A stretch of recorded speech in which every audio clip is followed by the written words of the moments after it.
So last video में हमने database को अपने ऐप से कनेक्ट कर लिया था। इस वीडियो में देखेंगे कैसे हम मॉडल बना सकते हैं, डेटाबेस को डेटा में इंसर्ट कर सकते हैं। बेसिकली यहाँ पर सबसे पहले रूट फोल्डर में आपको एक फोल्डर बनाना है जिसका नाम होगा मॉडल्स। एंड मॉडल्स के अंदर एक मॉडल क्रिएट करेंगे। बेसिकली मॉडल डेटाबेस का एक स्ट्रक्चर होता है किसी भी आपके टेबल का। लाइक आप यूजर टेबल बना रहे हो तो इसमें आप उसका स्ट्रक्चर डिफाइन करोगे कि कौन सी वैल्यू किस टाइप की होगी। सो मैंने यहाँ पर यूजर नाम का एक टेबल बना लिया, यानी मॉडल बना लिया। अब मैं इसमें इंपोर्ट कर लूंगा सबसे पहले मंगूज। ठीक है, मंगूज इंपोर्ट करने के बाद मैं एक स्कीमा बनाऊंगा जो कि होगा यूजर स्कीमा। User schema. अब यहाँ पर मैं न्यू मंगूज करके एक नया स्कीमा रेडी कर लूंगा। अब इस स्कीमा के अंदर आपको डिफाइन करना है कि आपकी कौन सी वैल्यू किस टाइप की होगी। फॉर एग्जांपल हमारा सबसे पहला जो वैल्यू है वो ईमेल है। ठीक है, और जो ईमेल का हमारा टाइप है, ईमेल का टाइप हमारा स्ट्रिंग है, तो हम यहाँ पर लिखेंगे स्ट्रिंग।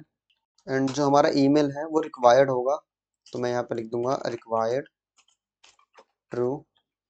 एंड ये यूनिक भी होना चाहिए, तो यहाँ पर यूनिक ट्रू कर देंगे हम इसे। ओके, देन इसके बाद हमारा पासवर्ड है, तो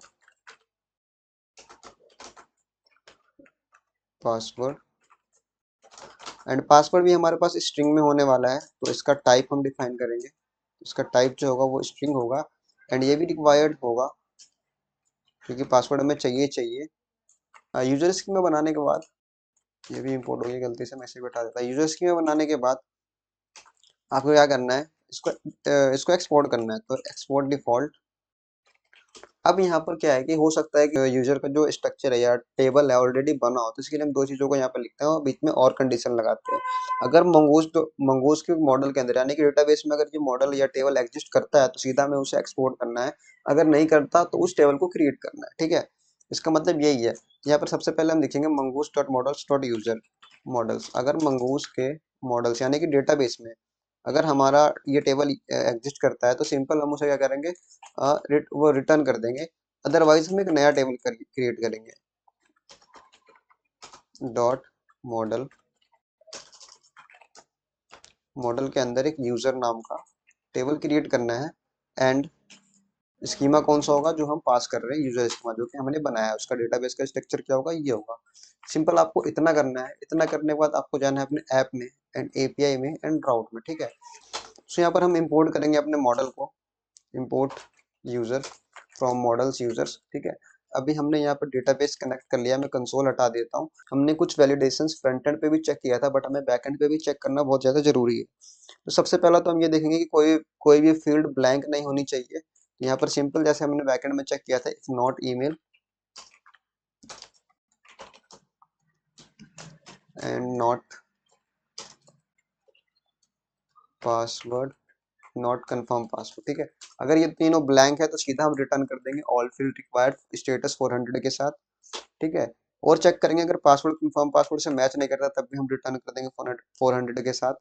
बट अगर ये दोनों मैच करता है तो सबसे पहले हम चेक करेंगे कि जिस ईमेल से साइन अप हो रहा है कहीं वो ईमेल ऑलरेडी तो एग्जिस्ट नहीं करता। क्योंकि ऐसा भी हो सकता है कि अगर कोई कस्टमर जिस ईमेल से साइन अप कर रहा है, हो सकता है कि वो ईमेल ऑलरेडी एग्जिस्ट करती हो डेटाबेस में, या उससे किसी और ने कर लिया हो, सेम यूजर ने उससे पहले साइन अप कर चुका हो। तो ऐसा नहीं है ना कि हम अपने डेटाबेस में एक ही ईमेल से दो दो यूजर्स को क्रिएट कर देंगे। तो हम चेक करेंगे कि कोई एग्जिस्ट यूजर तो नहीं है। तो यहाँ पर हम एक वेरिएबल बनाएंगे, const exist existing user is equal to await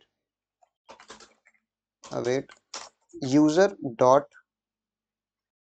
find. Okay, तो बेसिकली जो ईमेल कस्टमर से आ रहा है वो ईमेल हम पास कर देंगे यहाँ पर। अगर उसको ईमेल मिल जाता है यानी यूजर एग्जिस्ट करता है तो हम रिटर्न कर देंगे कि भाई यूजर तो ऑलरेडी एग्जिस्ट करता है।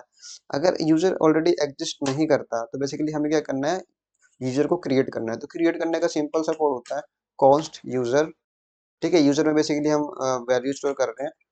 अवेट जो अपना मॉडल का नाम है वो यूजर डॉट क्रिएट, और यहाँ पर आपको पास करना होता है आपका जो भी पेलोड होता है, लाइक ईमेल, ईमेल डालना है और पासवर्ड डालना है। तो बेसिकली ये क्या करेगा, आपके यूजर को क्रिएट कर देगा। एंड देन यहाँ से हमें रिटर्न करना होगा यूजर, ये हमारा यूजर जो है सक्सेसफुली क्रिएट हो गया है। सो हम लिख देंगे if not user return something went wrong, else finally हम रिटर्न करेंगे new response dot JSON. And यहाँ पर हम डाल देंगे मतलब जो भी हमारा है यूजर को हम रिटर्न कर देंगे 201 रिस्पॉन्स के साथ। सो फाइनली हम यहाँ पर रिटर्न कर देंगे 201 क्रिएटेड का स्टेटस कोड होता है, यानी कि कोई चीज क्रिएट हो चुकी है डेटाबेस में, और जो भी हमारा यूजर क्रिएट हुआ है उसकी वैल्यू भी हम भेज देंगे, यानी कि क्या उसका ईमेल है, क्या उसका पासवर्ड है। अभी हम इसको टेस्ट करके देखते हैं। ओके, तो मैंने यहाँ पे नेटवर्क टैब ओपन कर लिया। अभी मैं यहाँ पर कुछ फिल करता हूँ, लाइक अपना नाम एंड पासवर्ड मैं 123 रखता हूँ, एंड कंफर्म पासवर्ड भी 123 रखता हूँ। मैं साइन अप पे क्लिक करता हूँ, ठीक है। जैसे मैं साइन अप पे क्लिक करूंगा, ये एपीआई जो है कॉल हो गई है, एंड यहाँ पर आप देख सकते हैं रिस्पॉन्स में हमारे पास आया है ईमेल, ये कुमार धर्मराज। और जो भी हमारा यूजर क्रिएट हुआ है उसकी एक यूनिक आईडी क्रिएट होती है हमेशा मोंगोडीबी में, तो वो आईडी हमें यहाँ पे रिस्पॉन्स में आ गई है, मतलब यूजर डेटाबेस में क्रिएट हो चुका है। अभी हम डेटाबेस में कैसे चेक करेंगे कि यूजर क्रिएट हुआ है?